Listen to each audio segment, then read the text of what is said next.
What's up, friends? How are you today? It is fall time here in the north. We've got water temps in the low 60s. This is an awesome time to be a northern angler. Although it means this winter is coming, it's still great because the fish start to feed up and we get a lot of really great activity.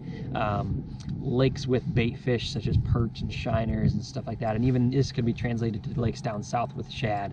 A lot of these fish start pushing up shallow and start chasing the bait fish around in the grass clumps or in the backs of points, or in my case, what we're going to be doing today, we're fishing on top of like reefs, high spots, sandy humps and stuff like that.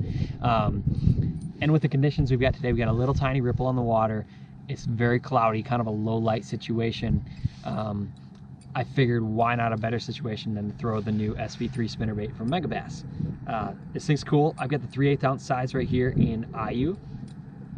And I'm going to be pairing it with the 7-1 Automat. This is a Destroyer Automat from Megabass as well. This is a 7-1 casting rod. It's got 4.5 power. So it's about a medium power rod. It's got a light tip section. It's one of my favorites for also walking baits as well.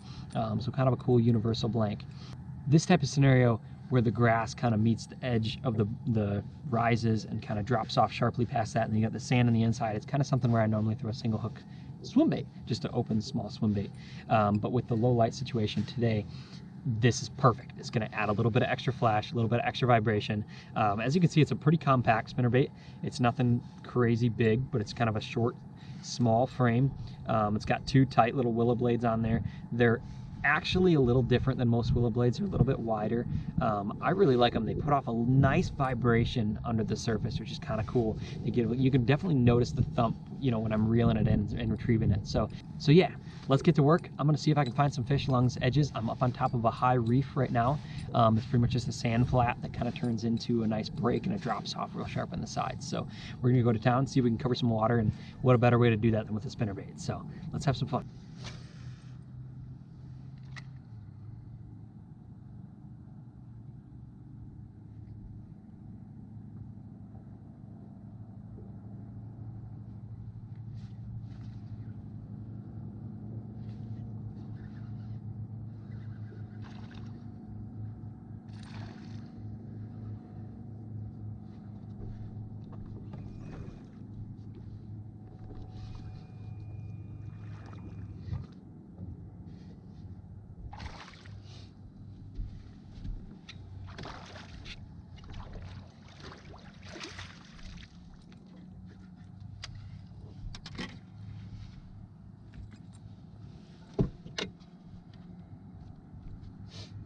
That didn't take too long.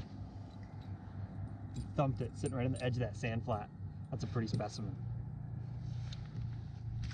If you have never experienced a smallmouth hit a spinnerbait, it is one of the coolest bites you'll ever do, and I highly recommend it. That was cool. Just crunched it. You probably saw that. She missed it the first time. You just thumped it, knocked slack in the line, and then I just kept winding slow and kind of flare those blades a little bit with a little quick twitch of the wrist. And she came back and hammered it. That was fun. Let's catch another one.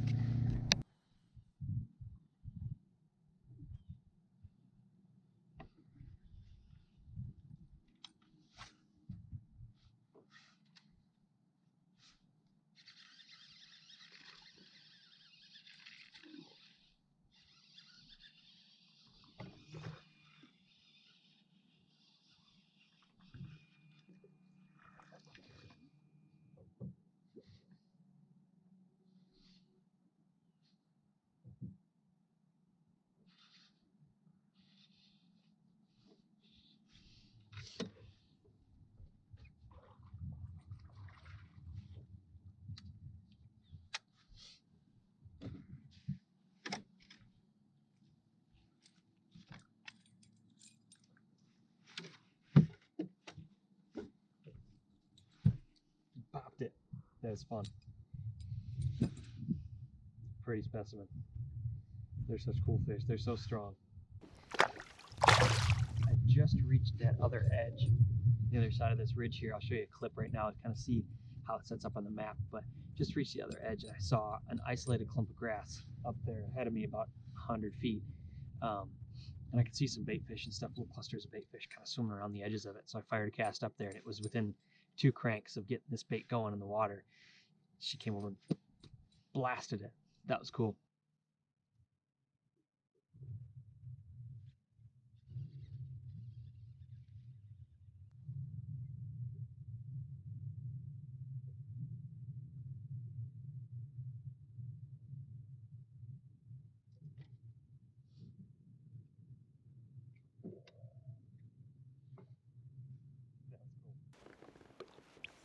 I think what's happening is these fish are seeing it from a good distance away. So this flat's really big. It's probably 500 yards across, by maybe even a quarter mile, half mile long.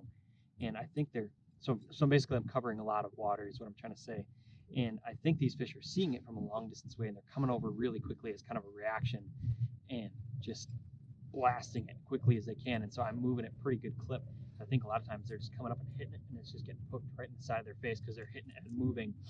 But as you've seen, every one that I've hooked has stayed pinned really well, and that wire's held up really good too. I mean, that's 3 or 4 jumping smallmouth so far, and that I haven't had to rebend it, reflex it, reshape it, or anything yet. So that's kind of cool. That's it takes a tough spinnerbait to hold up to a smallmouth jumping. So that's a good sign.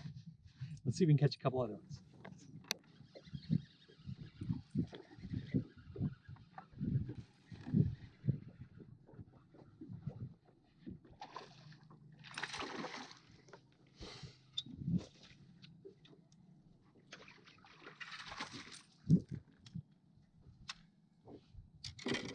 That is too much fun.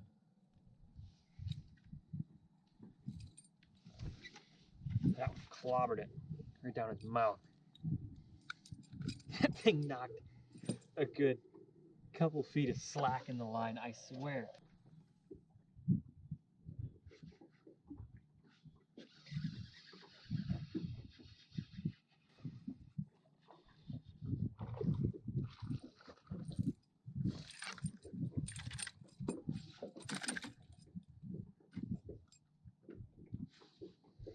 Just a little fella. I don't know if you saw that, but I ran it in. There's just little clumps of grass up here on the edge of this.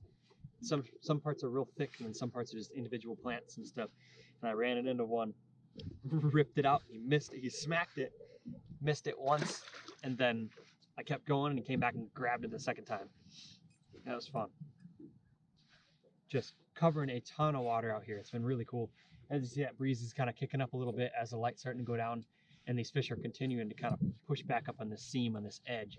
And I'm not seeing them busting bait fish or anything like that, but I'm able to see bait fish and stuff as I graph. I'll show you kind of what I graph and what I look for, and you'll see them up along this edge, and these big fish are just roaming around, push the bait up on the shallow water where they can't escape, and then they eat them. And this is a perfect way to get their attention when you're covering a lot of water like this.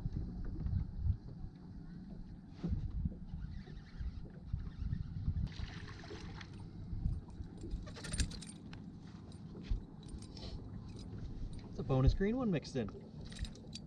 There's a few of those out here. Not a very big one, but it's okay. Look how pretty he is. It's cool.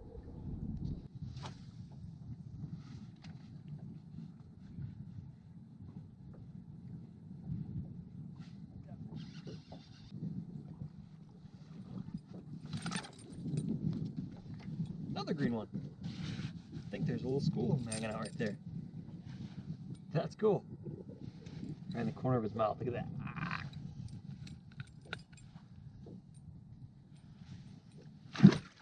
One cool aspect about this spinnerbait is it comes with these wider, longer bands mixed into the skirt. They call it the Haraman skirt.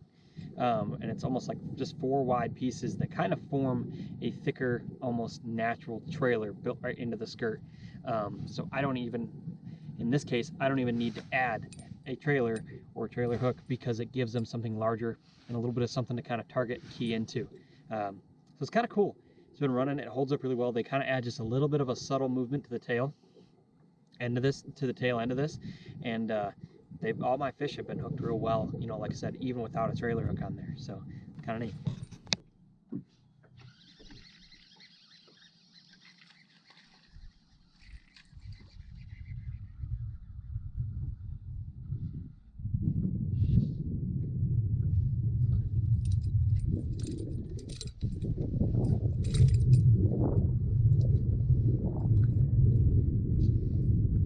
Just a little fella. But I think that's a good way to wrap up our night. Caught about a dozen fish or so. Didn't include all of them in the video. I probably won't include all of them in the video here, just to save you guys from watching a marathon. But this thing was awesome. Held up really well. Skirt's a little twisted after that fun fella there.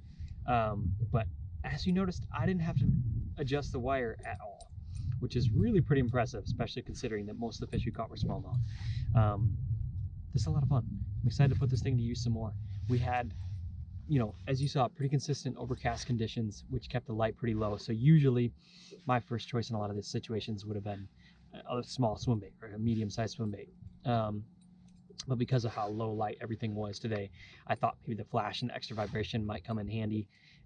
Even with the clear water we have, I've got probably 4 to 6 foot of visibility out here, and even with the clear water, I was still able to have, you know, still able to get a ton of bites and a ton of strikes on, you know, something that's a little more flashy, a little bit brighter, with a little bit of mix of chartreuse and white in there too.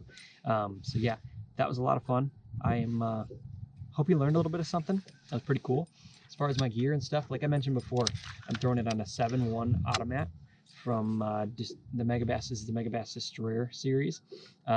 This is typically a rod that I throw like walking style baits on, like topwater baits, but it works really well for small little compact spinner baits like this because it's got a nice light tip section. It allows me to really cast it well. I don't know if you can see, you know, judge distance in these videos, but I could get really good distance with this thing. It has a really small frame, so you don't get a lot of like helicoptering or the blades catching and just twirling in the wind. And because I think that's because of how small and how compact that little frame and that little head is, thing casts really, really well. I was running it on 30-pound braid to 16-pound fluoro. You could get away with probably just running straight fluoro. They've got a fluorine-coated hook. It's called the Mega Slide hook, I think is what they call it. They've got a fluorine-coated hook built right into this thing. So penetration as far as hookups and stuff like that was not an issue at all. That hook held up really well. Didn't have to worry about tweaking it or twisting it or anything like that.